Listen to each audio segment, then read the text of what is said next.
Salawat Nariyah itu nama aslinya bukan Nariyah tapi Taziyah. Imamnya bernama Syekh At-Tazi.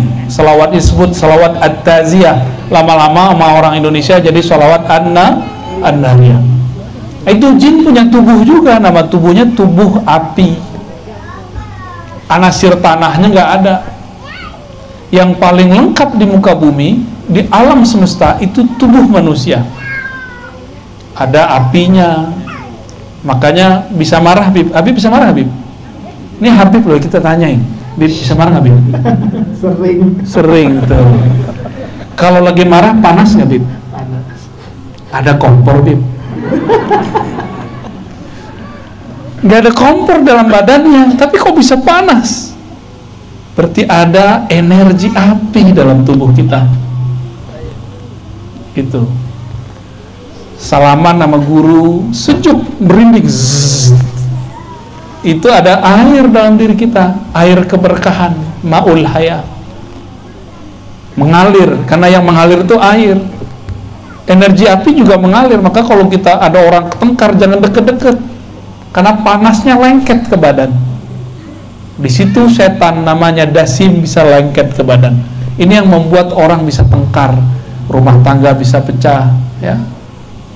Maka kalau ada di rumah tangga satu lagi panas, jangan dilawan pakai panas, bisa meledak jadi bom. Ya, harus ada yang pakai air. Maka enaknya tubuh ini Allah jadikan untuk mengatur alam semesta, disebut khalifah, khalifatullah. Ya. Jadi mohon maaf nih para jin, para malaikat, kami bukan sombong-sombong ya. Kitalah khalifah di muka bumi, jadi gak usah takut-takutin jamaah kita ya.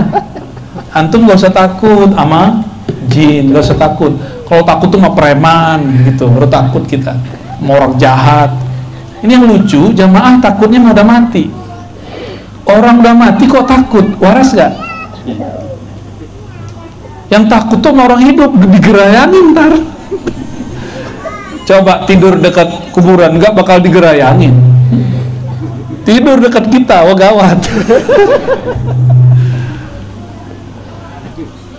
Jadi seharusnya orang-orang berakal dia takutnya di mana? Takutnya sama orang hidup, bukan orang mati. Tapi itulah ujian jadi khalifah di muka bumi.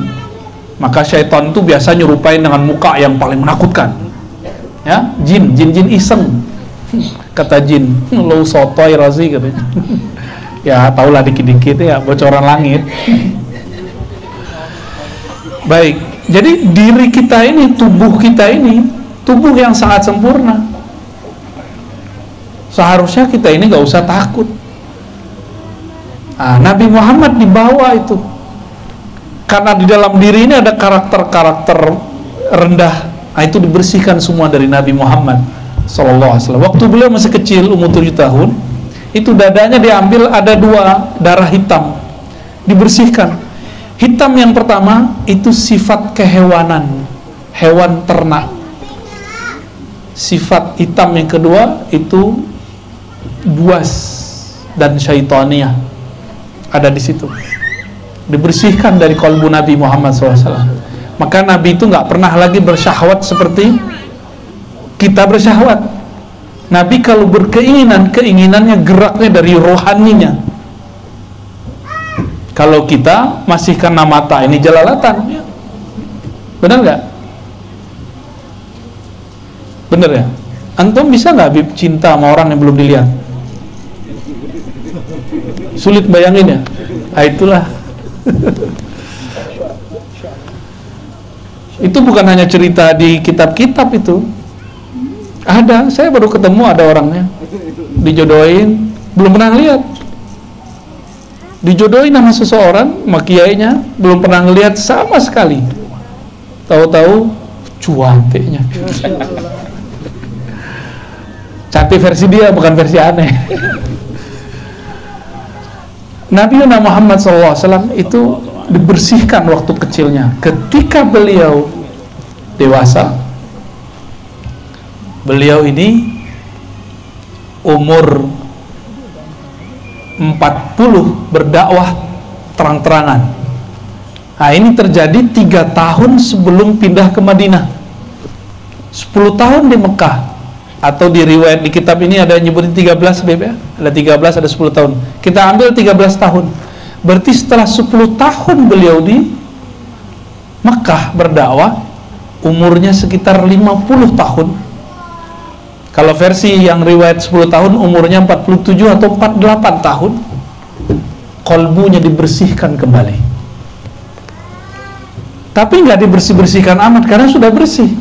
Justru dimasukkan, disebutkan dan riwayat itu, wa utitu bitastin. Aku diberikan dengan satu wadah bejana yang tercipta dari min zahabin, dari emas. Di dalamnya ada air hikmah, air iman, dimasukkan ke dalam. Berarti bedah ini bukan bedah fisik, karena yang dimasukkan ke dalam kolbu Nabi bukan air fisik, itu air hikmah dan iman. Berarti itu bukan air fisik. Ya, ini Bapak Ibu, nih saya ajarkan cara takbir mimpi sedikit. Ya, mau? Tapi nggak bakal dapat ijazah. Ilmunya mahal itu. Kalau kita mimpi minum air, itu ada makna baik. Berarti ada sesuatu hidup, kehidupan sir masuk ke dalam diri. Kalau mimpi minum air putih begini, nah ini biasa, insya Allah panjang umur. Tapi kalau mimpinya minum warnanya putih, itu apa? Susu. Berarti kita dapat pengetahuan. Mimpi minum tua, ada juga. Mimpi doang, itu tanda bahwa di dalam diri kita ini ada kecenderungan kepada yang haram, bakal suka makan yang haram. Nah, nanti sampai ke situ ntar cerita kita ya. Ada yang mimpi makan tanah nggak? Ntar lagi mati tuh. Mimpi dapat berlian. Wah, dia habis ngeliat toko kemarin terus ngayal. Ayo. Mimpi dicatok ular, nah itu juga ada maknanya. Kalau dicatok Habib lain lagi. Nabi Muhammad SAW kemudian dibersihkan. Itu fisik, secara fisik dibersihkan. Setelah dimasukkan air itu, maka beliau SAW tambah jelas jalannya. Maka beliau kemudian dibawa oleh Sayyidina Jibril setelah dinaikkan ke atas buruk ke suatu kampung yang banyak kurmanya. Beliau menyebut negeri ini negeri yang subur. Itulah nama Thayyibah.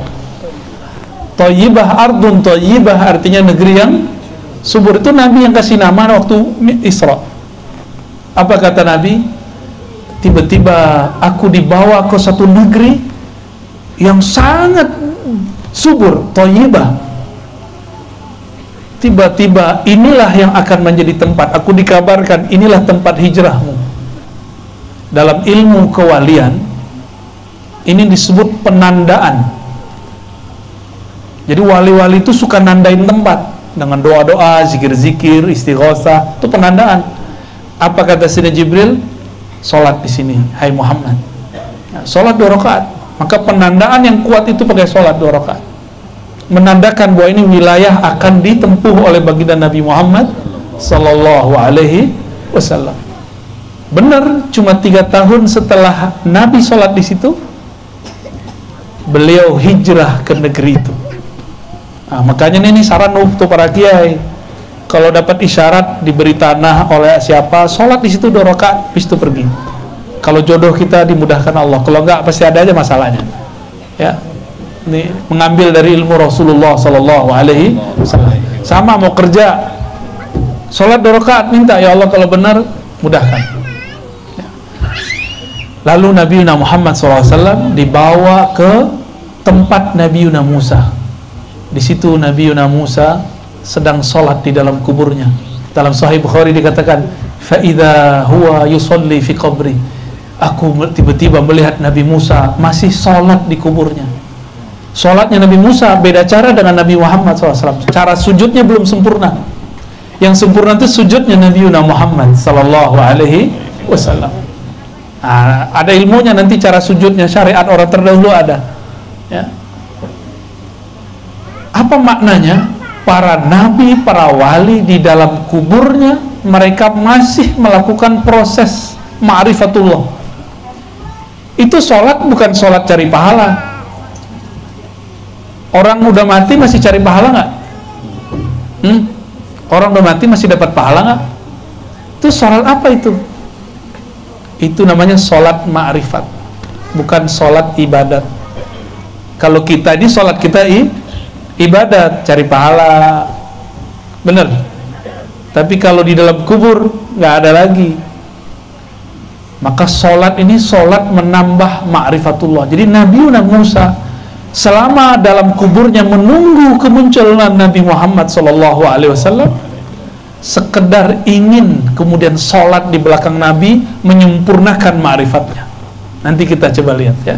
Tiba-tiba kemudian Nabi Muhammad SAW dibawa ke Baitul Lahmin. Baitul Lahmin artinya rumah daging. Disitulah Sayyidina Musa dilahirkan. Disitulah Sayyidatuna Maryam melahirkan Sayyidina Isa ibnu Maryam. Lalu kata beliau, aku disuruh untuk memarkir. Jadi markir itu sudah ada ilmunya dari dulu ya. Tapi kalau buruk itu diparkir cukup ditaruh aja. Taruh diikat seperti onta itu diikatnya nggak perlu kuat. Karena onta itu patuh sekali kepada tuannya. Masuklah Sayyidina Nabi SAW ke dalam Al-Masjid Al-Aqsa. Apa makna Al-Aqsa? Al-Aqsa, saya dulu meneliti teks-teks ulama terdahulu di Mekah, menyebut Indonesia dengan sebutan Al-Hind Al-Aqsa. India jauh, India udik. Jadi kita ini disebut orang udik sama orang Arab dulu. Aman jin-jin antum tuh. Al-Hind Al-Aqsa, agak mendingan ada kalimat Syarqul Hind, India Timur, sama artinya India udik. Jadi kita disebut orang kolot gitu sama orang-orang India dulu ya, sama orang-orang penjajah dulu. Tapi ternyata orang Arabnya ada di sini sekarang. Alhamdulillah kualat bib ya, kualat yang indah. Jadi Aqsa artinya jauh atau bisa timur, bisa berarti timur, tapi bukan timurnya Mekah, artinya jauh. Maka Al-Masjid Al-Aqsa ya, minal Masjidil Haram ilal Masjidil Aqsa, masjid yang jauh sekali. Dulu belum ada GPS, benar nggak? Belum ada itu tuh mobilnya, mobil Toyota, Honda, apa itu ya, bid'ah semua itu ya, nggak ada zaman Rasul itu. Bid'ah mubah, bid'ah kan bagi 5, kalau sama kawan kita baginya 2 aja. Bid'ah sunnah, kalau kita enggak. Bid'ah bagi 5 sesuai dengan ilmu usul fikih. Kebetulan Habib kita ini takhususnya ilmu fikih dan usul fikih. Ngeri juga kalau duduk dekat beliau nih ya, takut dibid'ahin. Dari tadi ada bid'ah Habib. Baik. Masuklah Sayyidina Nabi SAW ke masjid. Ternyata arwah para nabi sudah ada di sana, kecuali 2 nabi, Nabi Idris, Nabi Isa itu punya fisik, selebihnya cuma arwah. Tapi ingat, jika jin bisa menjelma bertubuh, malaikat pun bisa nyamar jadi manusia. Lebih tinggi nabi atau malaikat? Atau jin? Jin bisa nyerupain jadi genderuwo, jin bisa nyerupain jadi kuntil anak, Pontianak kata orang Kalbar, kita dari sana juga. Jin bisa nyerupain jadi pocong, ya kan? Kan jinnya orang sini beda sama jinnya orang Cina. Jin orang Cina gimana? Rapi ya. Jadi orang Barat gantung-gantung pakai jas. Itu jasnya kita copotin aja, Bip ya. Eman, masa orang mati pakai jin, pakai apa? Pakai jas. Diaduin. Ini termasuk ini enggak pelecehan ya? Penistaan agama. Jika jin bisa menyerupai manusia, bisa bertubuh Jadi dia pinjam, nggak tahu tuh pakai energi apa dia bisa berubah. Malaikat bisa yatamatsal rajulan sawiya, bisa menyerupai laki-laki yang sempurna, rajulan sawiya, sawiya kamilan. Masa Nabi gak bisa? Bisa Nabi, karena Nabi di atas para wali di atas para malaikat. Maka jangan heran Nabi-Nabi itu bisa datang secara fisik. Nabi Muhammad bertemu ruh atau fisik, dua-duanya sebenarnya, tapi tidak disebutkan di teks itu, cuma disebutkan Anbiya wal Mursalun ya. Itu ketemu zahir dan fisiknya waktu naik ke langit itu kan, ya ruhnya, ya jasadnya. Nah, kalau pakai fisik nggak muat waktu itu, waktu di Al-Masjidil Aqsa. Ini dimensinya sudah beda, alamnya sudah beda, udah alam arwah-arwah suci ya. Jadi kalau ada sekarang orang ngaku ngelihat jin, indigo, kok percaya? Sama orang ketemu Nabi kok nggak percaya? Ya, maka Nabi ngomong, man ra'ani fil manam fasayarani yaqza. Yang mimpi ketemu aku akan melihatku dalam keadaan jaga. Ketemu fisik, cuma orang nggak lihat, orang nggak nyangka kalau itu Rasulullah SAW. Apalagi Sayyidina Khidir alaihissalam ya. Kadang-kadang dia mampir, Bib, ya, ngeliat-ngeliatin kita ya. Nabi Musa aja diajar Nabi Khidir, siapa kita ya? Kita lebih pantas diajar oleh beliau ya. Salatu salamu alaika ya sayyidina beliau. Maka beliau mengatakan faqaddamani Jibril, lalu Jibril menyuruhku ke depan, a'ummuhum, untuk mengimami mereka sholat. Tuh, coba lihat, kalau kita belajar fikih gimana, Bib? Orang yang jadi imam itu yang paling banyak hafalan, terus paling afqah, paling paham. Kalau udah sama paham, paling tua fisiknya. Nah, ini terjawab semua nih. Nabi Muhammad secara fisik baru lahir, umurnya 48 atau 47 tahun atau 50 tahun kalau versi satu riwayat ini. Mengimami Nabi Adam yang umurnya di atas 1000 tahun. Kan beliau di surga udah berhari-hari. Satu hari di surga 1000 tahun di muka bumi. Jadi Nabi Adam itu umurnya udah ribuan tahun. Tapi ketika di bumi, ya cuma seharinya surga lah kira-kira umurnya. Kalau Nabi Nuh umurnya kurang 50 tahun sedikit, jadi kira-kira kurang 5 menit lah di surga. Kurang dikit. Itu Nabi Nuh. Lama nggak hidup di surga? Lama. Maka orang bosan kawin di sono. Kalau di sini doyan ya.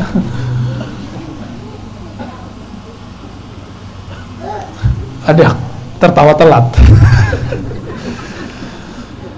Nabi Muhammad SAW memimpin sholat mereka karena beliaulah yang lebih tua. Dalam hadis Imam Abu Nuaim Tabrani ya, hadisnya Hasan, disebutkan ya, aku awwalu nabiyyin, awal nabi yang dicipta, khuliq, tapi akhiruhum ba'sa, yang terakhir diutus. Awal, aku yang pertama, bukan Nabi Adam.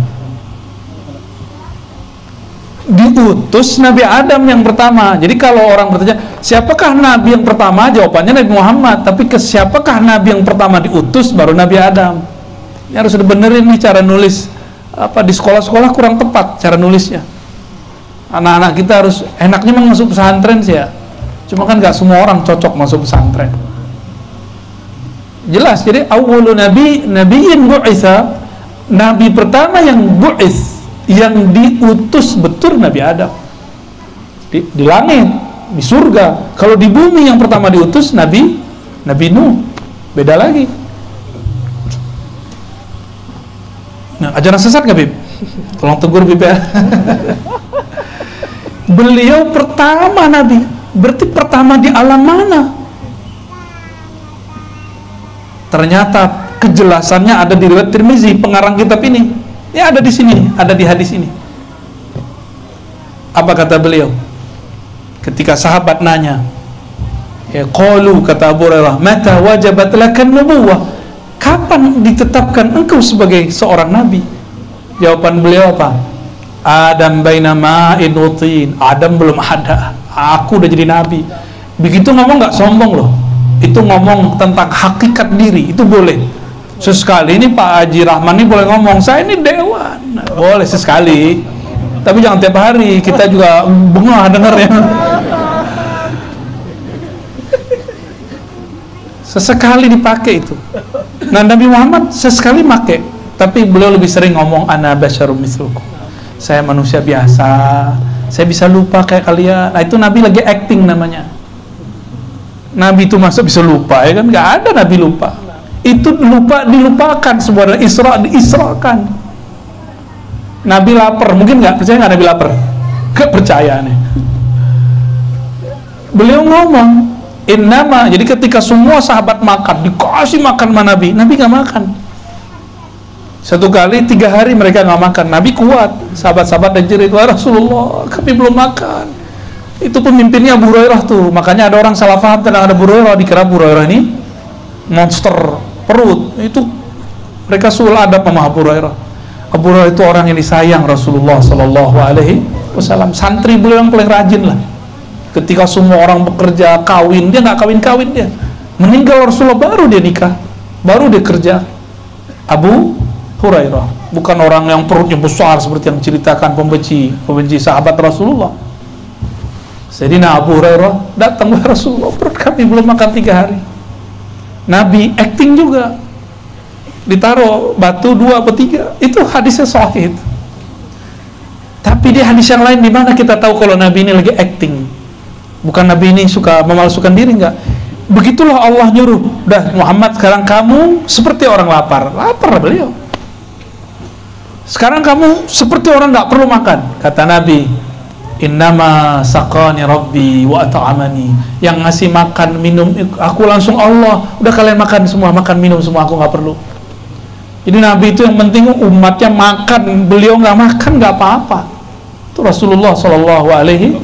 Karena bintik hitam tadi sudah dibersihkan dari kalbu beliau. Kalau kami ini, yang para dai, para ustadz, muallim, para guru ini, bintiknya bukan 200, 2000. Jadi mohon maklum jika sesekali sisi kemanusiaan kami muncul, ya, sisi manusiawi. Ini bukan orang suci, ya. Biar saya aja yang ngomong, Bib. Bukan orang suci, orang biasa ini semua. Depan aja yang alim-alim mukanya soleh-soleh kayak nggak nafsu gitu kan. Serius, yang di bawah lebih nafsu lagi. Kita aja ngaji punya nafsu, ya, apalagi yang di bawah.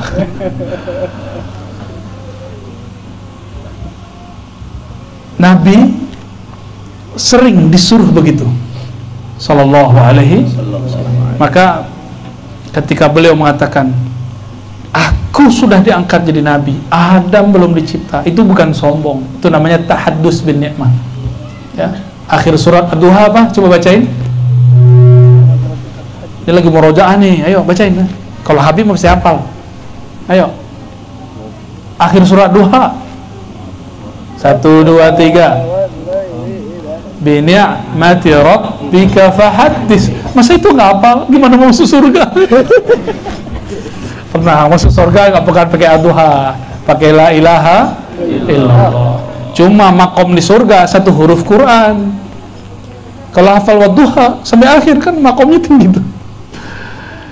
Terhadap nikmatmu, nikmat Rabbmu hai Muhammad, maka ceritakanlah. Maka Nabi kalau cerita tentang nikmat itu bukan sombong, itu memang beliau sedang bertahaddus, namanya syukur. Jadi cara syukur itu boleh cerita.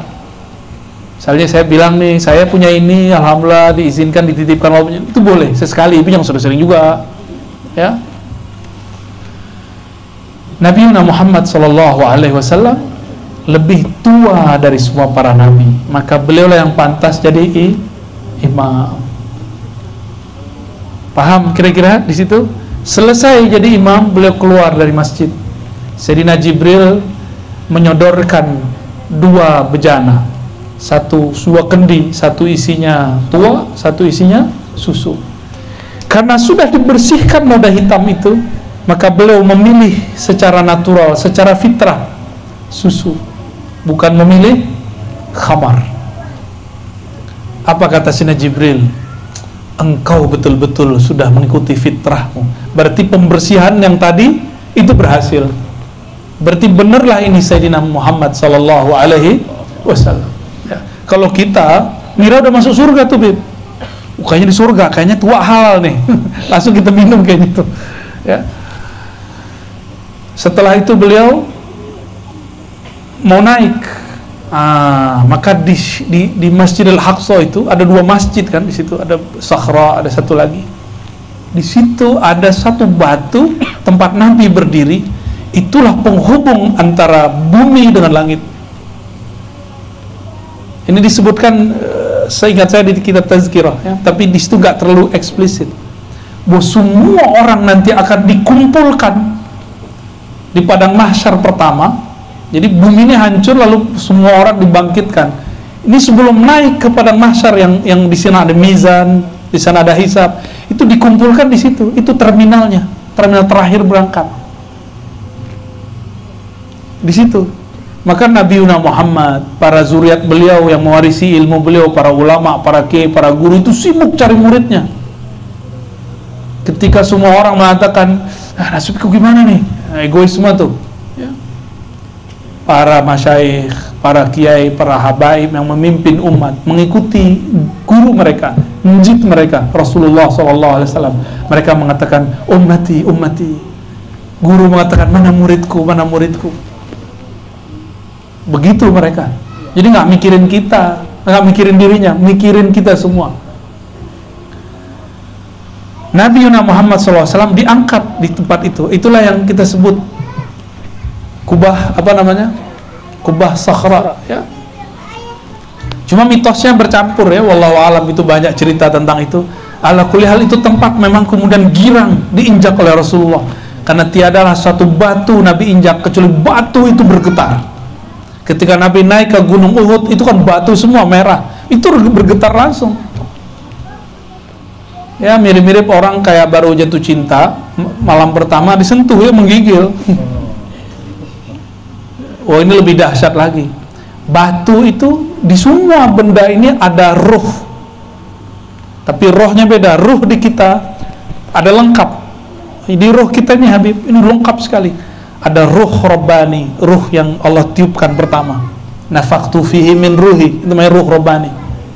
Kalau di kitab Sidi Syekh Abdul Qadir Jilani itu disebut dengan Ar-Ruh Al-Qudusi, roh suci. Habib dulu lahirnya segede ini atau dulu kecil dulu, Habib? Emang kecil dulu ya? Sekarang Masya Allah tumbuh nggak? Tumbuh ya? Maka di dalam diri kita nih ada namanya ruh nabati, roh nabat, roh tumbuh.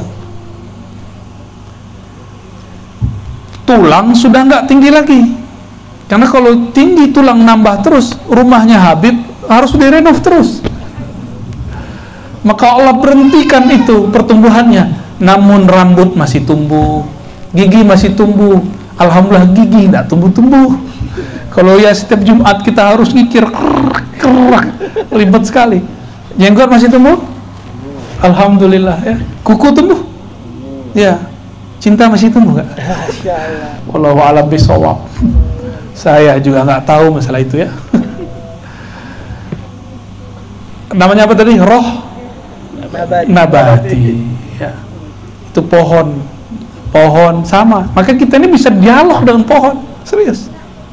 Roh inilah nanti yang bisa memahami ketika semua pohon berteriak, wahai Muslim, di sini ada musuh Allah Yahudi.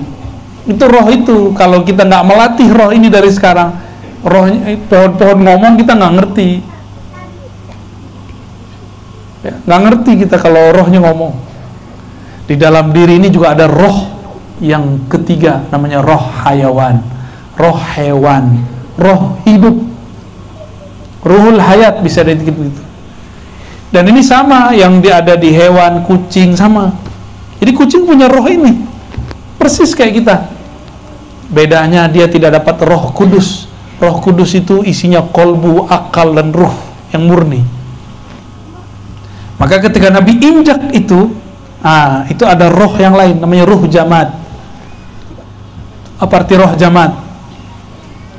Roh di benda-benda yang dianggap orang tidak bergerak. Ini terjemahan Indonesianya disebut benda mati, nggak tepat. Jamad artinya sesuatu yang tidak bergerak. Kayak batu, tanah, bergerak nggak? Nggak bergerak. Berarti ada berapa roh di badan kita? Ada yang natet nggak dari tadi tuh? Kayak apalannya banyak aja. Satu apa tadi? Kudus. Roh Kudusi atau Kudus. Ruhul Hayah atau Ruhul Hayawan. Yang sebelum itu Ruh Nabati. Yang keempat Roh Ruh Lelah Hayati. Gak nyambung ya. Ruh apa yang terakhir? Ruh Jamad. Ruh Jamad itu ada di bintang-bintang, itu ada semua. Ketika Nabi SAW jalan di suatu tempat, ada tumpukan batu ngomong, ya Sayyidi ya Rasulullah salam alaih. Itu batu ngucapin salam. Yang siapakah yang ngucapin salam? Bukan fisik batu itu, tapi ada roh di situ namanya roh jamad. Itu yang berdialog. Kalau kayak gitu kita mau maksiat di mana, Bib? Mau lari kemana kita? Kan kata orang kalau maksiat di bawah pohon nggak ketahuan, di belakang batu, dalam goa, dalam kamar, ya salah. Di kamar itu kan masih ada bebatuan, ada pasir. Gak bisa kita lari kemana-mana. Semuanya hembusan Allah Subhanahu wa Ta'ala. Betul-betul gak punya tempat kita mau maksiat, tapi kita maksiat juga kan. Inilah lemahnya kita, ini imannya kita. Nah, Nabi Muhammad SAW ketika menginjak itu batu, kemudian mengembang.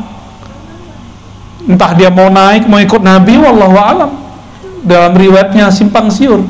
Yang pasti di bawahnya kemudian karena dia mengembang mau naik, dia menjadi bolong. Ya, saya ketemu ada mbak-mbak Palestina, cantik Bu,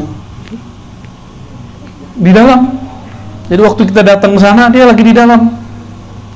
Tapi karena dia mbak-mbak yang nanya, yang perempuan juga yang bisa bahasa Arab, ditanya, gimana? Kalau bahasa Mesir, zayak gitu, kefhalak gitu. Oh, ngomong lah macam-macam. Ternyata orang ini mahasiswi di kampus. Kalau dia nggak bisa menulis, nggak bisa mikir, dia langsung duduk di sana, langsung semuanya bisa dia tulis. Ini si perempuan cerita. Nah, pendek cerita, Nabi SAW diangkat ke langit, dibawa oleh buruk. Buruk itu Nabi nggak mungkin cerita kayak 6 air ya, Sriwijaya, Batik, Citylink, Siti Nurbaya, Siti Nurhaliza. Nggak mungkin Nabi cerita begitu. Nabi ceritanya apa? Ada kendaraan lebih tinggi daripada keledai, lebih rendah daripada kuda. Kayak kuda di Indonesia berarti. Oh, enggak juga. Kecepatannya di mana matanya terakhir berhenti, di situ dia nyampe. Ah, matanya dia kan suka-suka dia mau kemana. Itu matanya buruk, mau kemananya boleh. Buruk itulah dulu yang dikendarai Nabi Adam di surga, yang pernah dikendarai Nabi Idris di surga. Itu kendaraan para nabi di surga, diturunkan ke bumi untuk melayani Sayyidul Ardi wal Jannati, ya, penghulu makhluk di bumi, di langit dan di surga, Nabi Muhammad sallallahu alaihi. Si buruk ini merindukan beliau lama. Kapan Sang Muhammad datang? Karena buruk ini melihat kepada bidadari. Bidadari itu pembuluh darahnya tulisannya Muhammad, tapi bukan pakai huruf aksara Arab, aksara alam sana.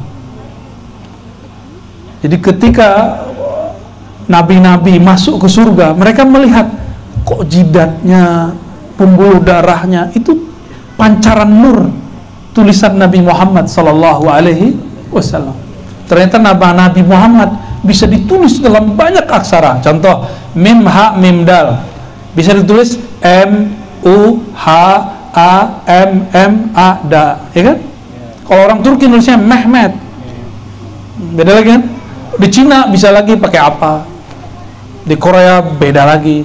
Kalau di Jawa ada namanya Hana Caraka, Data Sawala, itu saya pernah belajar, unik juga. Ya, tuh kan antum bisa bib. Nama Nabi itu terlihat di pembuluh darah mereka, bidadari. Maka bidadari itu adalah huruf-huruf Nabi Muhammad Sallallahu Alaihi Wasallam. Kalau kita dekat sama yang punya huruf gimana? Gampang, ya, dikasih hurufnya. Ya, betul. Ibu-ibu ini hurufnya bukan? Kayaknya bukan ya. Lalu si Buruk ini, karena dia merindukan Nabi Muhammad SAW, ketemu Nabi, awalnya dia bingung, emang ini Muhammad? Bingung dia. Dikenalkan oleh Jibril, ini Muhammad yang kau tunggu-tunggu, yang saya juga tunggu-tunggu. Ternyata sang Jibril lama juga menunggu Nabi Muhammad Sallallahu Alaihi Wasallam. Beliau nunggu Nabi sambil sholawat. Nah, ini rahasia nanti.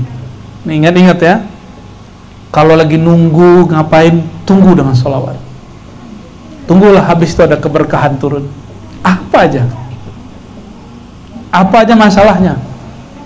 Yang di sono sholawat, di sini sholawat, kencang-kencangan sholawat. Ya, mana yang kuat sholawatnya nanti, itu yang menang. Sayyidina Jibril, karena dia bersolawat, dia dipilih oleh Allah untuk menjadi penghubung antara urusan langit dan bumi. Azazil namanya, nama iblis. Iblis itu dulu malaikat namanya Azazil, nggak mau solawat, maka tidak dapat jadi pemimpin. Ya, mau jadi pemimpin kan nih Pak Haji nih? Ya, biar diridai oleh Rasulullah, diridai oleh Allah, banyak solawat. Ya, insya Allah. Kalau Jibril solawatnya banyak.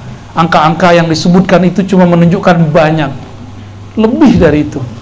Karena Jibril itu satu napasnya bisa khatam Quran ribuan kali. Selesai dia. Karena sayapnya udah 360. Jadi dia sekali nafas, dia udah nyampe di mana? Satu kali nafas. Kalau kita bernafas-nafas, Fatihah satu aja nggak khatam. Ada yang lucu, Bib. Kawan saya dulu, mantan kita dulu ya, bukan mantan ini, bukan mantan cinta, bukan mantan teman. Ya, disebut sama dia. Kata dia apa? Fatihah satu napas bid'ah.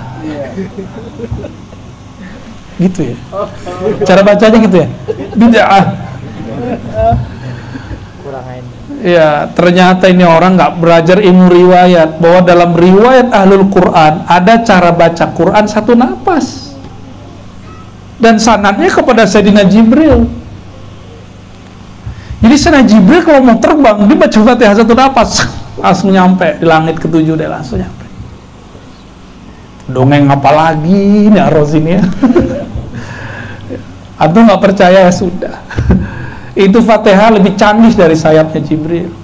Sayyidina Nabi SAW ketika naik ke langit, tembus ke aras. Dalam hadis Imam Bukhari dikatakan faghashiyatni sababatun, tiba-tiba ada cahaya di atas cahaya, awan di atas awan, kilat di atas kilat, gak bisa lagi dibahasakan, meliputiku. Hilanglah Rasulullah SAW itu. Tiba-tiba beliau tersungkur sujud di aras paling tinggi. Disitulah terjadi dialog. Isi dialognya Al-Fatihah, Alhamdulillahi Rabbil Alamin, dijawab sama Allah. Lanjut Ar-Rahman Ar-Rahim, dijawab. Begitu terus. Jadi Fatihah yang kita baca itu lebih sakti daripada sayapnya Sayyidina Jibril. Sayapnya Sayyidina Jibril hanya tembus sampai Sidratul Muntaha. Tapi kalau Fatihahnya Nabi Muhammad SAW tembus sampai ke arasnya. Bertemu Allah, nggak perlu ketemu Allah di aras. Nabi Muhammad mau di mananya bisa ketemu Allah. Aras itu tempat sujud termulia. Masa satu kali sujud beliau di sana itu sudah mencukupi amal-amal semesta. Jadi jangan antum kira, ini kan yang nggak baca hadis kan lucu, Bin.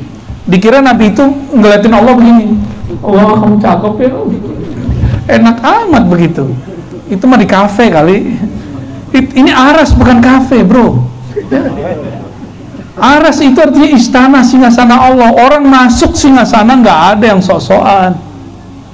Masuk istananya Allah, langsung tersungkur. Fakharra sajida. Nabi Muhammad naik ke aras itu sujud. Makanya amal sujud itu dipindahkan ke bumi. Jadilah amal kita sholat 5 waktu. Ini rahasia-rahasia sebenarnya. Jadi semakin orang kepalanya ditaruh di bawah, ruhnya akan semakin naik ke aras Allah Subhanahu wa ta'ala. Kalau namanya ada di sana. Kalau namanya nggak ada di sono, ya nggak naik-naik. Ya.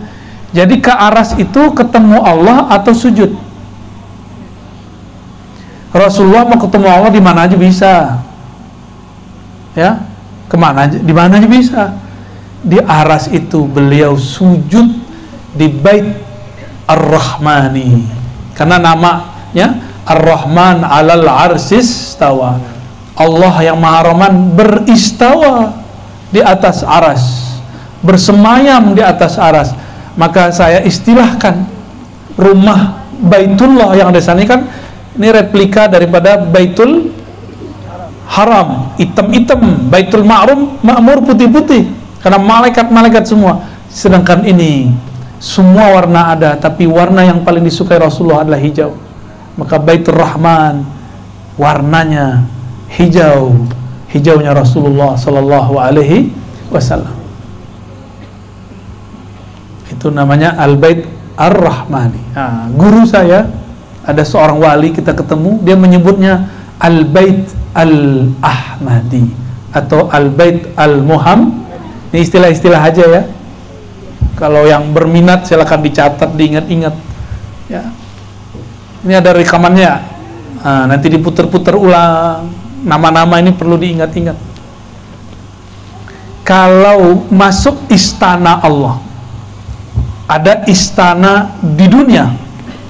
Kalau nama kita belum nyampe ke istana, nggak dapat undangan istana, boleh masuk nggak? Nggak boleh masuk. Maka nama kita harus ada di sana, baru bisa naik. Ya, nama ruh namanya, bukan nama jasad. Nama jasad, nama KTP, Rasulullah nggak punya KTP. Jadi bukan nama yang KTP ini yang akan kita bawa nanti ke sana. Itu nama ruhani. Itu yang akan dibawa, yang ditulis di sana itu. Setiap kita ada punya nama, masalahnya udah dikasih tahu atau belum? Ya, ya gimana mau tahu ya? Jadi wali dulu.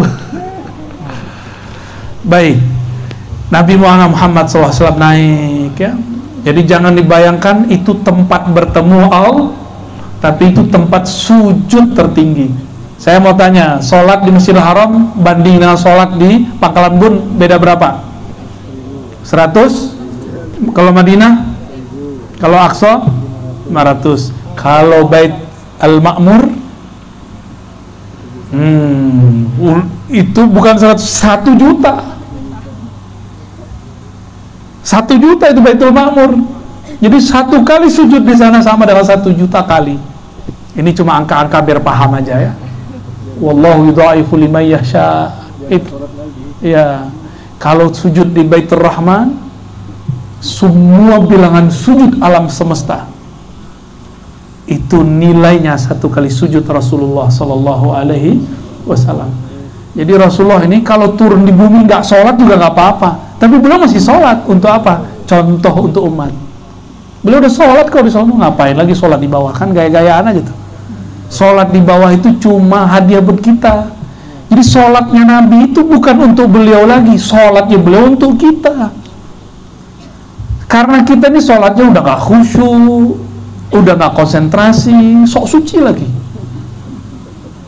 Maka yang harus banyak itu sholawat kepada Rasulullah.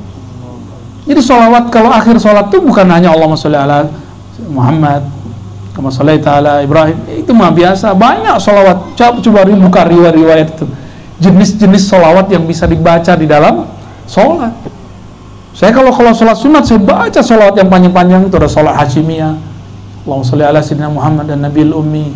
Gimana? Al-Hashimiyah Habib? Nggak apa. Ada sholawat Ummi, macam-macam sholawat. Rasulullah sendiri yang mengajarkannya.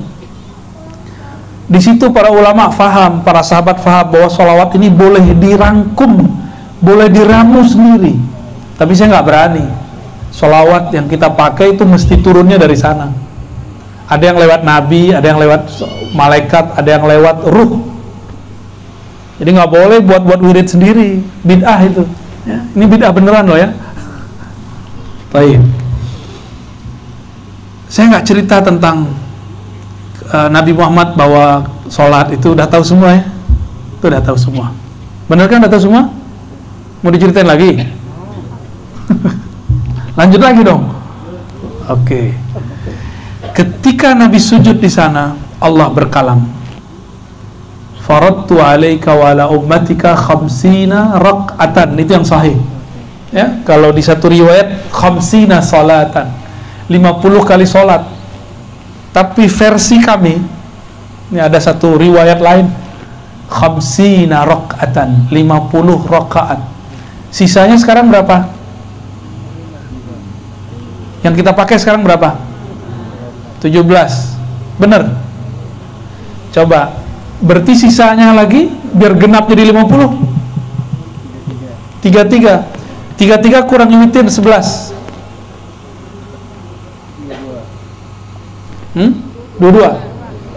22 kurangi duha. Yang pakai yang sahih aja, Bib. 2 rakaat. 20. Rawatib kurangin dikit-dikit. 2 sebelum subuh. 2 sholat fajar. Berapa tuh? 18. Beneran? Terus syuruk 2. 4 rakaat sebelum zuhur. 4 rakaat setelah zuhur. Udah 8 aja. 4 rakaat sebelum asar. 2 rakaat sebelum maghrib. 2 rakaat setelah maghrib. Habis. Makanya ulama kita beda pendapat mengenai sholat 2 rakaat sebelum maghrib dan sebelum asar. Nanti dipindahin ke setelah maghrib sama setelah isya dan sebelum isya. Jadi pas jumlahnya sama. Muncullah istilah dalam ilmu al-fiqih, bila al-fiqih ini sunnah muakkadah, sunnah ghair muakkadah. Yang diperdebatkan tadi ghair muakkadah. Gitu. Ya. Jadi paham kenapa ada muakkad ghair muakkad. Itu rahasia-rahasianya. Jadi sebenarnya tetap 50 rakaat. Namun didiskon jadi 17 rakaat. Asik kan jadi umat Nabi Muhammad? Nabi diskon lagi, kata Nabi, autiru walau birokah. Kalau witir ya udah 1 rakaat aja deh. Nggak bisa 3 ya udah 1. Hebat kan umat Nabi Muhammad? 1 itu udah sama kayak 11. Kalau ditutup pakai sholawat, ntar pada malas sholat witirnya. Tapi sholat witirnya cuma bulan puasa ya. Bener. Gimana mau jadi wali antum?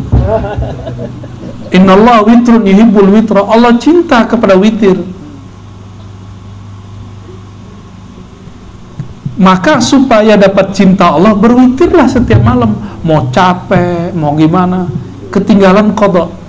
Ini rahasia-rahasia para wali-wali terdahulu. Jadi ada orang jadi wali karena dia melazimkan satu amalan aja, yang mungkin sederhana bagi orang lain, tapi dia lazimkan, dia biasakan. Gimana? Siap malam ini jaga witir 1 rakaat aja. Boleh sebelum tidur, boleh sebelum subuh. Mau ya diamalin? Ya pegangan kita cuma gitu-gitu doang, nggak ada yang lebih. Witir 1 rakaat itu disyukur tuh. Yang penting sholat witir. Syukur-syukur bisa 2 + 1, bisa 5, bisa 7, bisa 9, bisa 11. Itu syukur-syukur. Kalau nggak apa-apa juga. Yang penting 1 aja. Biar kalau Allah absen, ada yang witir nggak? Witir, kan masuk kita. Ayatnya gampang lagi, kulhu, kul a'udzu falaq, kul a'udzu binnas, kan ekspres banget tuh. Ya, ekspres. Masalahnya kita ini kurang istiqomah. Benarlah dalam hadis Nasai dikatakan, surga huffiyatin nar bisyahawat. Surga itu diliputi syahwat, keinginan rendah. Tidur sama sholat, kita pilih mana? Jujur aja nggak apa-apa kok. Allah suka sama orang jujur. Tidur sama sholat, pilih mana?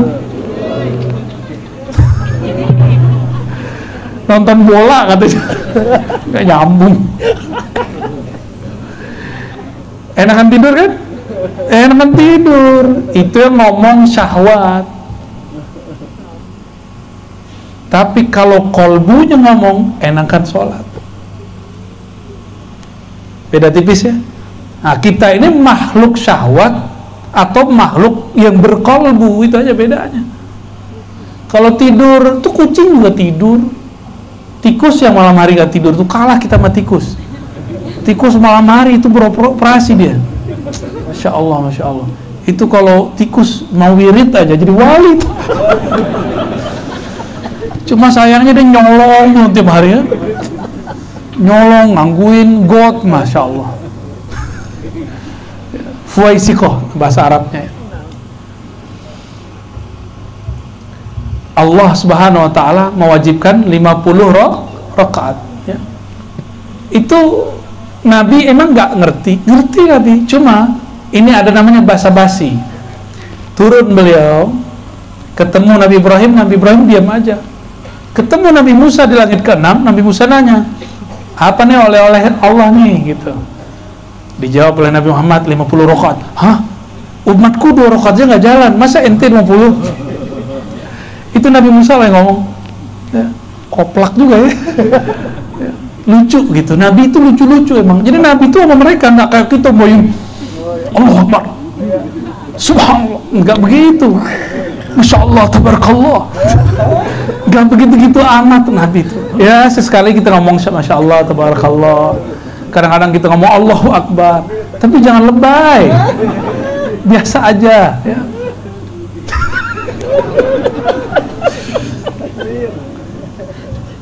Kita mah tiap hari ngomong Arab ya, ya, biasa aja. Ini orang baru hijrah kemarin sore, lebih Arabik dari kita. Kok kita jadi songong gitu, Bib? Maaf ya. Ini nabi-nabi itu santai mereka.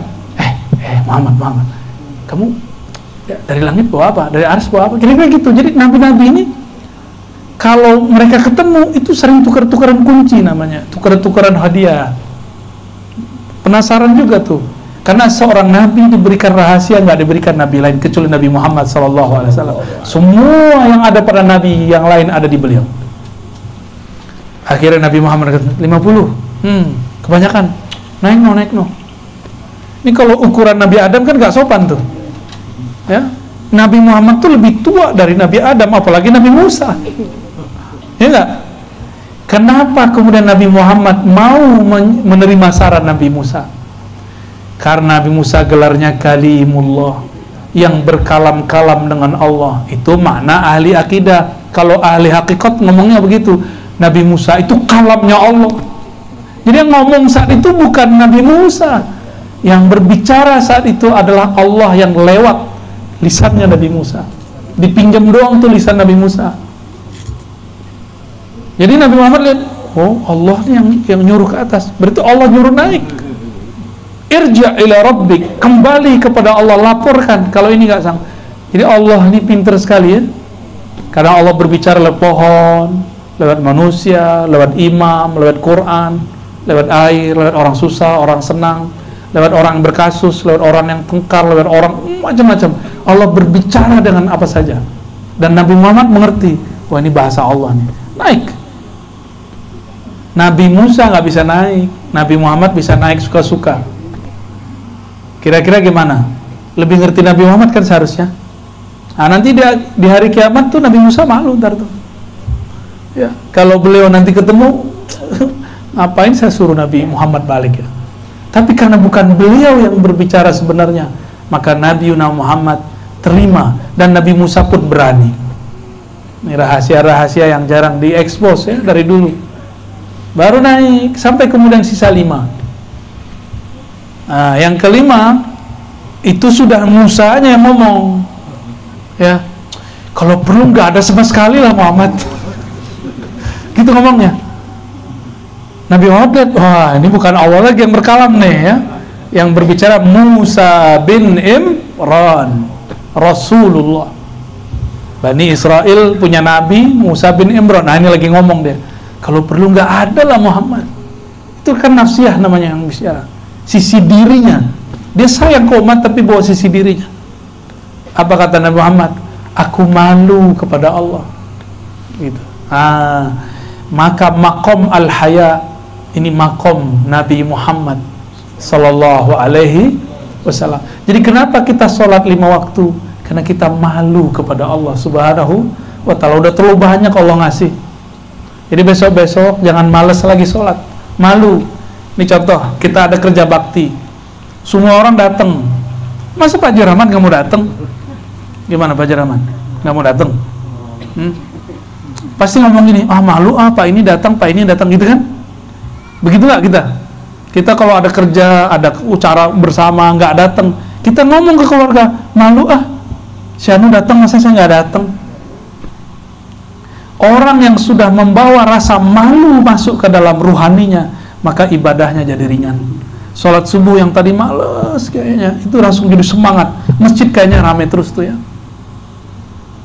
Berarti kita kurang malu ya. Maka masjid masih sepi. Jadi kalau ngecek orang nih ada rasa ini, sholatnya rajin. Karena dia ada rasa malu kepada Allah SWT. Udah sholat masih malu lagi karena tidak khusyuk, maka kita istighfar lagi kepada Allah Subhanahu wa ta'ala.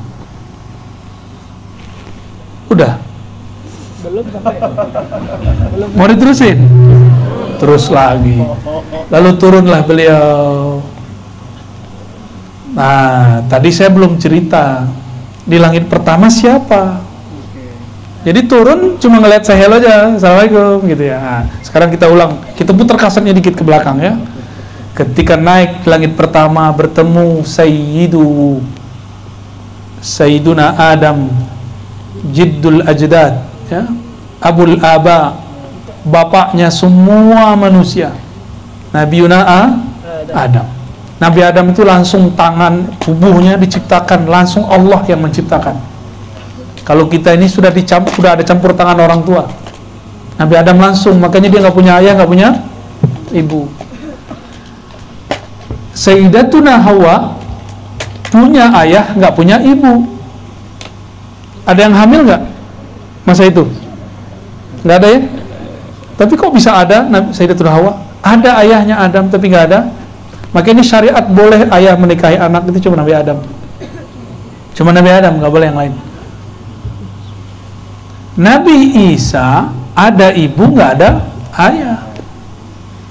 Habib ada ayah ada ibu lahir. Ya Bib, atau antum seperti Sunggokong tiba-tiba muncul di bawah batu. Terus ngaku Habib. Ya, ngakunya Al-Habib Al-Hajari. Habib kurang hajar. Ya, ngaku Habib banyak sekarang tuh ya. Ngaku Habib banyak sekarang. Kita ini cukuplah Habibnya seseorang ya enggak? Atau 2 orang, 3 orang. Nggak benar. Kalau yang hitam rambut nggak nyambung.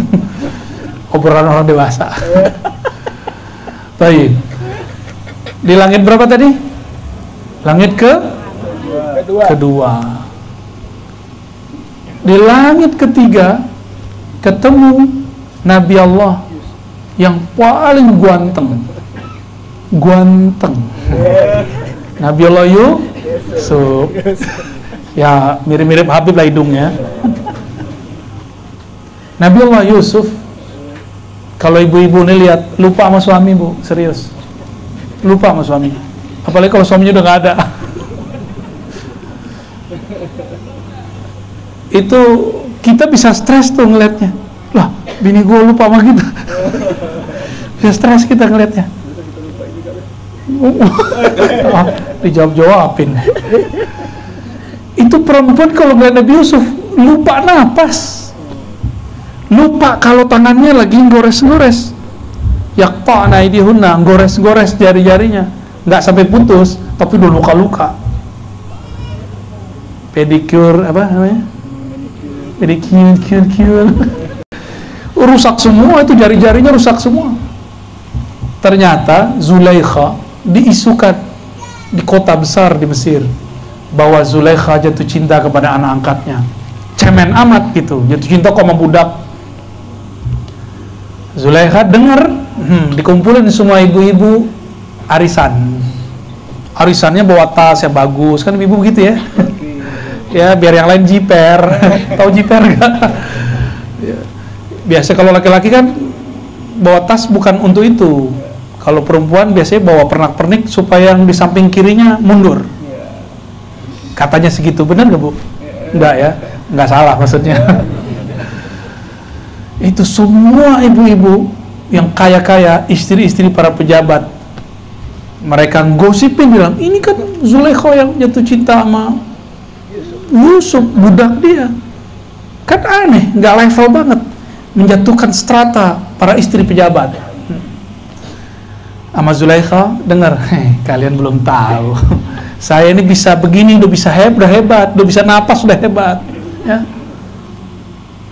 Jadi Zulaikha itu termasuk kuat ya, termasuk kuat menahan itu.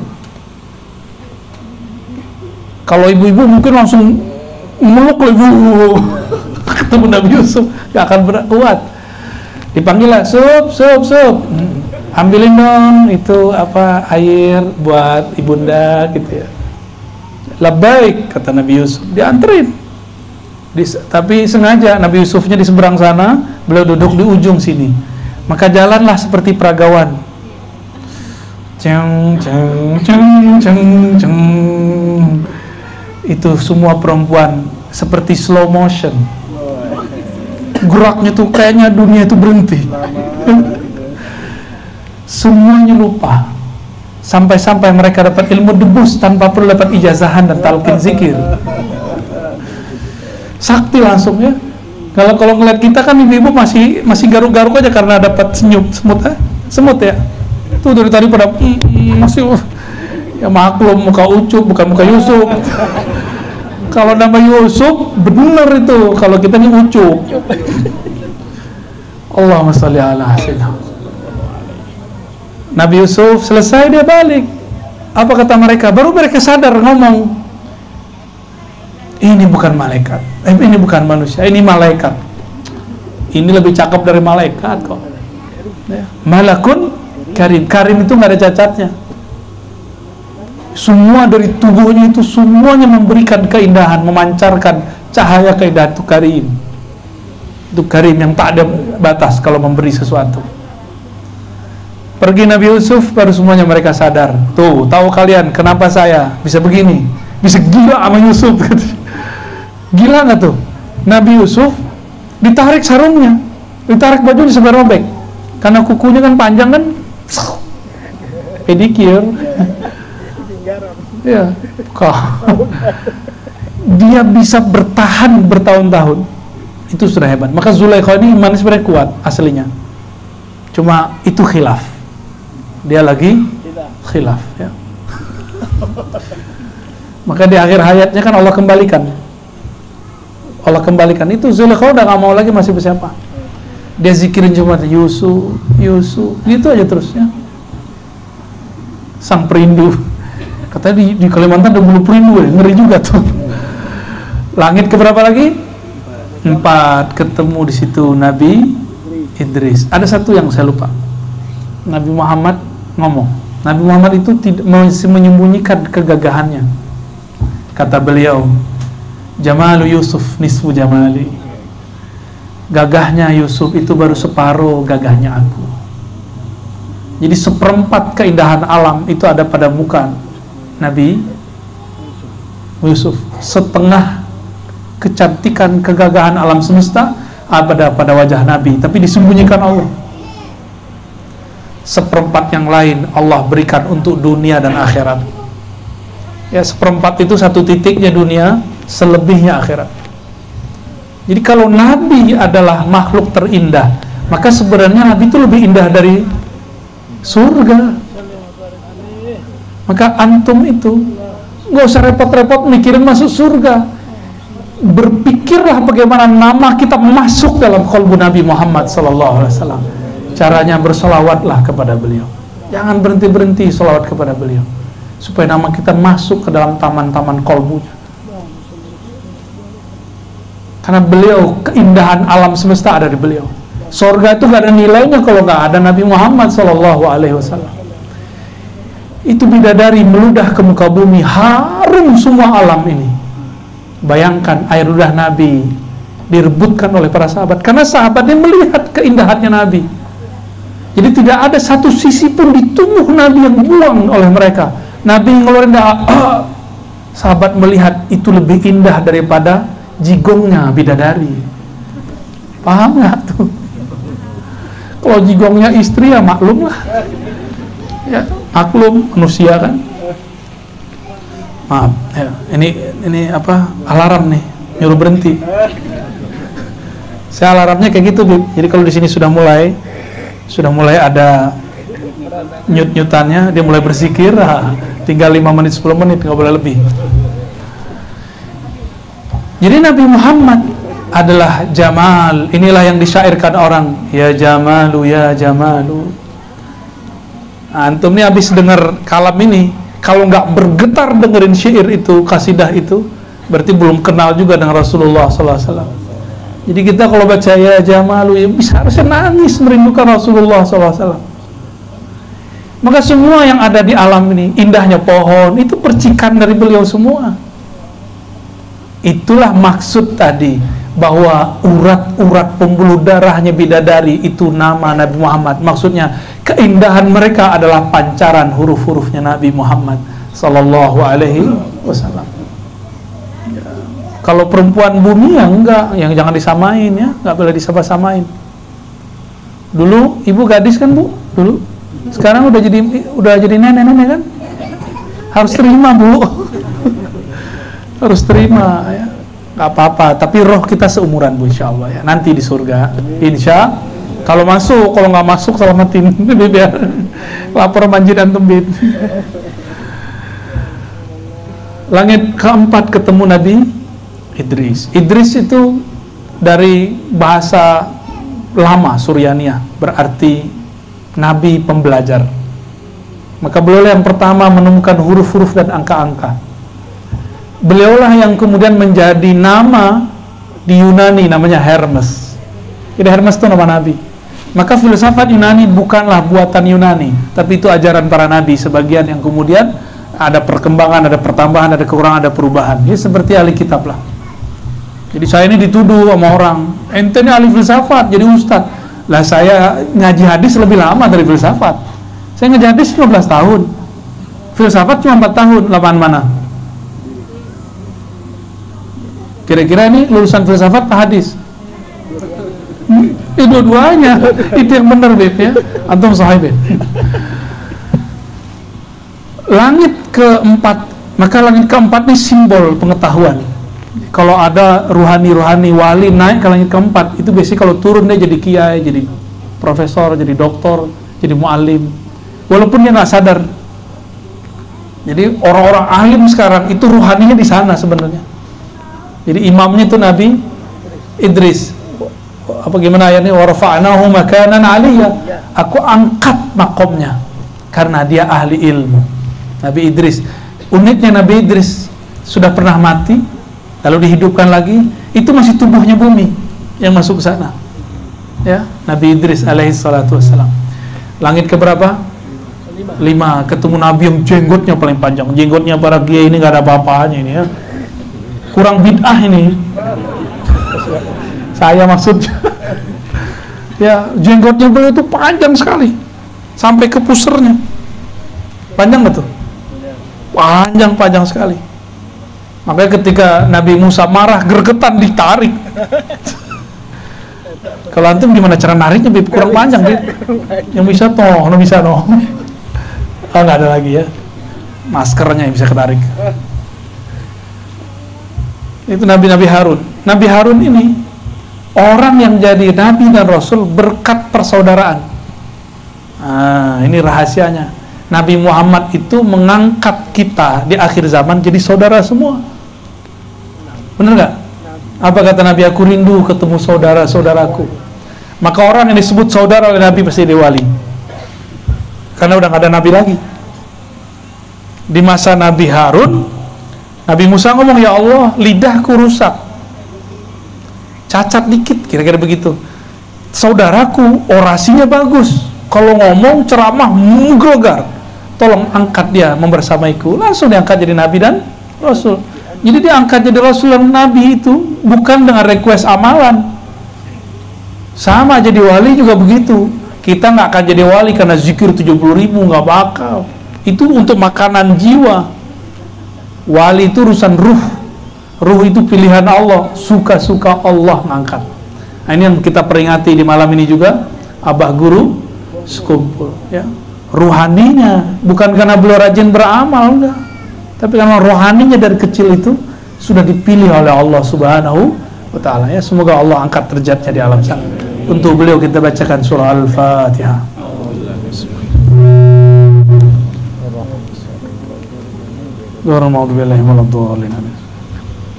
Langit kelima bertemulah Nabi. Udah ya, langit ke-6 ketemu Nabi Musa. Nah, itu tadi dialog tadi. Tapi di riwayat Imam Bukhari, di langit ke-6 ketemu Nabi Ibrahim. Di riwayat Bukhari yang lain, langit ke-6 ketemu Nabi Musa. Nah, yang paling sahih 6 Nabi Musa, yang ke-7 Nabi Ibrahim. Nabi Ibrahim lagi ngapain? Nah, ini penutupnya. Nabi Ibrahim lagi nyandar-nyandar di Baitul Ma'mur, Ka'bah putih. Nyandar-nyandar Beliau ini mandang-mandang siapa yang masuk, siapa yang datang, melihat-lihat ke bumi, gimana urusan keturunan-keturunannya, termasuk Habib ini keturunan Nabi Ibrahim. Ini nasabnya sampai ke sana nyambung. Inilah untungnya para habaib, nasabnya sampai Nabi Adam bisa ditemukan. Kita sampai kemana? Bener antum keturunan Adam nggak sih? Cuma beliau yang pasti nih, ya. Zuriat Nabi mah ketemu. Nabiullah Ibrahim mengucapkan salam kepada kita semua. Apa kata beliau? Wahai Muhammad, sampaikan salamku kepada umatmu. Akri' minni ummataka salam. Tolong sampaikan salamku kepada umatmu. Makanya kita baca salawat Ibrahimiyah. Allahumma salli ala Muhammad wa ala ali Muhammad kama sallaita ala Ibrahim, ya, wa ala ali Ibrahim. Pakai Sayyidina lebih indah. Nabi Ibrahim mengatakan, ya Muhammad, wahai Muhammad, tolong sampaikan kepada umatmu, sorga itu subur tapi pohonnya belum ada, istananya pun belum dibangun. Maka tanamilah dengan lafaz subhanallah, alhamdulillah, wa la ilaha illallah, wallahu akbar. Tapi Nabi Ibrahim tidak mengajarkan lafaz yang berikut. Ini sirnya Nabi Muhammad. Ketika perang, selesai perang, Nabi ngomong ke Abu Musa al-Asy'ari, hai Abu Musa, tahukah kamu kanzun min kunuzul jannah, ATM surga. ATM surga, rekening surga. Kalau tadi pohon surga, ini rekening surga. Apa itu? La haula wala quwata illa billah. Jadi orang yang paling kaya di surga nanti bukan Pak Haji Rahman. Orang yang paling banyak baca la haula wala quwwata, kecuali beliau banyak baca, udah kaya di dunia, kaya di akhirat. Amin. Ya, di backup sama istrinya, ya. Ya, jadi bunda dokter banyak-banyak baca la haula wala quwwata illa billah. Ya, berangkat kerja, pulang kerja, nyambut suami, pakai itu nggak bisa ngalahin siapa-siapa. Itulah sir qalbu Rasulullah sallallahu alaihi wasallam.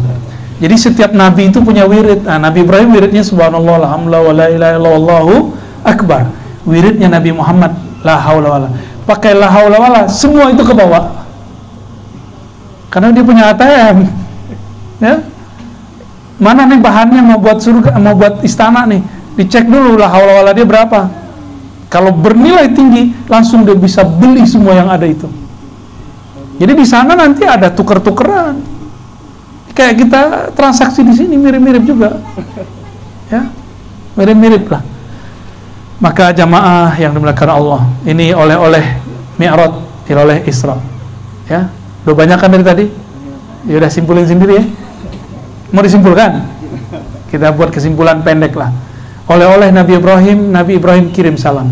Jawab salamnya, Assalamualaikum ya Sayyidina Ibrahim, Assalamualaikum ya Sayyidina Muhammad. Ya, udah berbalas tuh sekarang, tuh naik tuh dah. Jangan-jangan antum orang pertama yang balas salamnya nih? Enggak juga, kegeeran. Aneh kali yang duluan. Sebelum kita juga ada duluan, wali-wali sebelumnya, ulama-ulama sebelumnya. Mereka sudah duluan tahu hadis ini. Maka biasakanlah tiap hari baca subhanallah, alhamdulillah, wa la ilaha illallah, wallahu akbar, masing-masing 100. Subhanallah 100, alhamdulillah 100, tambahin la haula wala 100. Saya menyebutnya aurat ghirsul jannah. Boleh juga disebut dengan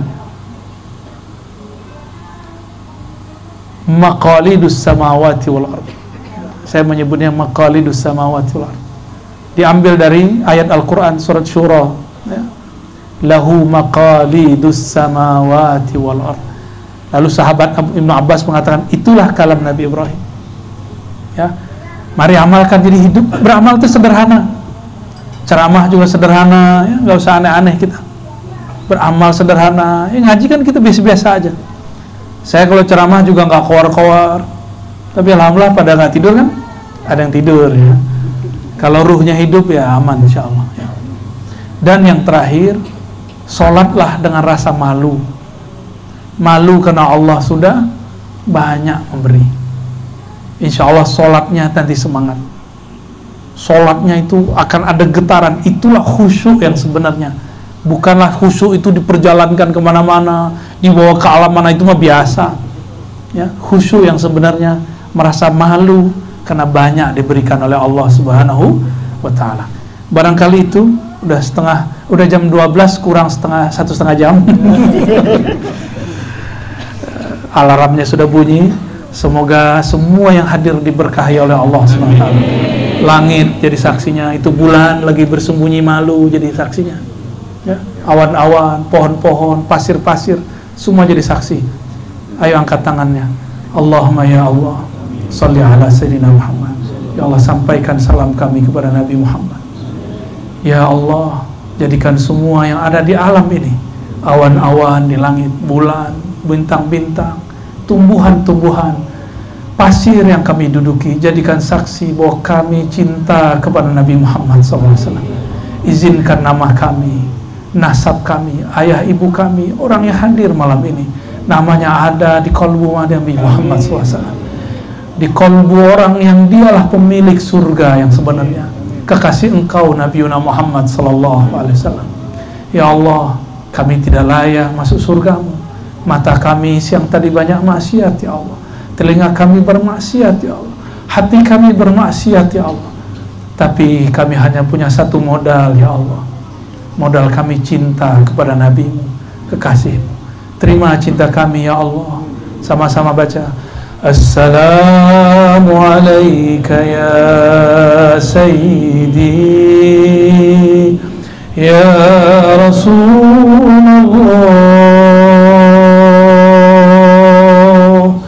Assalatu wassalamu alayka ya Sayyidi ya Rasulullah.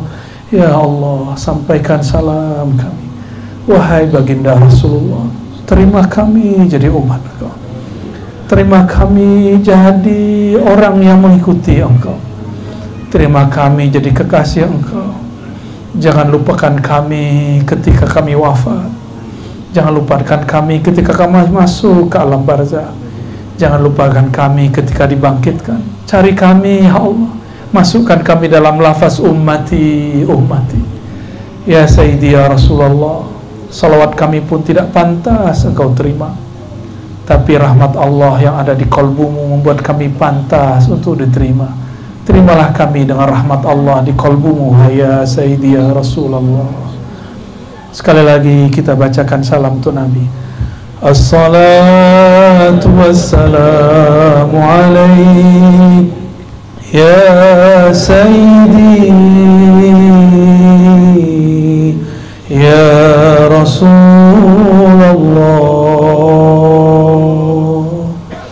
Al-Fatihah. Bismillahirrahmanirrahim. Ya Surahul Ladina Waladhalin Bijahin Nabi Sallallahu Alaihi Wasallam. Alhamdulillah Rabbil Alamin. Subhanakallahumma wa bihamdika asyhadu an la ilaha illa anta astaghfiruka wa atubu ilaik. Assalamualaikum warahmatullahi wabarakatuh. Demikianlah tadi yang disampaikan Buya Haji Hasim. Mudah-mudahan menjadi kebaikan untuk kita semua dan kita amalkan dengan mengucapkan alhamdulillah.